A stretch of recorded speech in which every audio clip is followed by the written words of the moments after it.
अजित पवारांच्या राष्ट्रवादी काँग्रेसचे 18 ते 19 आमदार परतीच्या वाटेवर आहेत, तर 11 ते 12 आमदार भाजपच्या वाटेवर आहेत, असा गौप्यस्फोट राष्ट्रवादी काँग्रेस शरदचंद्र पवार पक्षाचे आमदार रोहित पवार यांनी केला। फक्त परत येणाऱ्यांपेक्षा पक्षासोबत अडचणीच्या काळात उभे राहिलेल्यांना पदाधिकाऱ्यांना प्राधान्य द्यावं, असं रोहित पवार म्हणाले। त्यांच्याशी संवाद साधलाय सूरज सावंत यांनी। राष्ट्रवादीचे नेते आमदार रोहित पवार जी आहेत, रोहित जी काय सांगाल, बारामतीची विशेषतः जबाबदारी आपल्यावर देण्यात आली होती आणि बारामतीकडे संपूर्ण देशाचंच त्याचबरोबर महाराष्ट्राचं लक्ष लागून राहिलं होतं। काय विजयानंतर पहिली प्रतिक्रिया आहे? नाही, माझ्यासारख्या छोट्या कार्यकर्त्याला बारामतीसारख्या महत्त्वपूर्ण ठिकाणाची जबाबदारी दिली हे फारच मोठी गोष्ट होती माझ्यासाठी।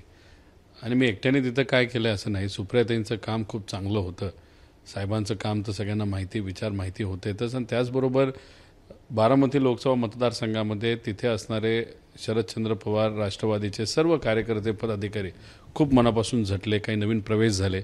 एकूणच या निवडणुकीत पवार साहेबांची ताकद ही पाहता जे गेलेले आमदार आहेत ते काही पुन्हा येण्याची शक्यता आहे, काहींनी संपर्क साधलाय का? माझ्या अंदाजाने 18 ते 19 लोक जे आमदार आहेत ते आमच्या नेता साहेबांच्या संपर्कात आहेत आणि 12 अजितदादांचे आमदार हे भाजपच्या संपर्कात आहेत। त्यामुळे पुढच्या काही दिवसांमध्ये काय होते हे आपल्याला बघावं लागेल। फक्त आमचं एकच मत असेल की लोकसभेच्या काळामध्ये अनेक अडचणी असताना सुद्धा आपले पदाधिकारी कार्यकर्ते निष्ठेने आपल्याबरोबर राहिले, त्यामुळे प्राधान्य त्यांना पहिलं द्या। जे लोक सत्तेत आत्ता आहेत आणि परत कदाचित पुढच्या सगळ्यात गोष्टी बघत परत येतील त्यांना सेकंड प्राधान्य दिलं पाहिजे असं मला तरी वाटतं।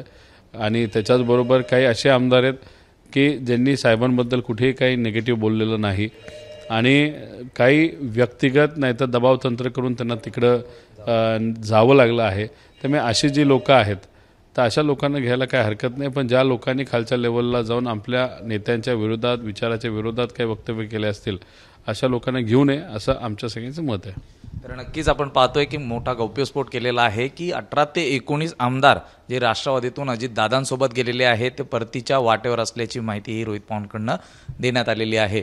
रुपेश शेलारसह मी सूरज सावंत, एबीपी माझा, मुंबई। एबीपी माझा, उघडा डोळे बघा नीट।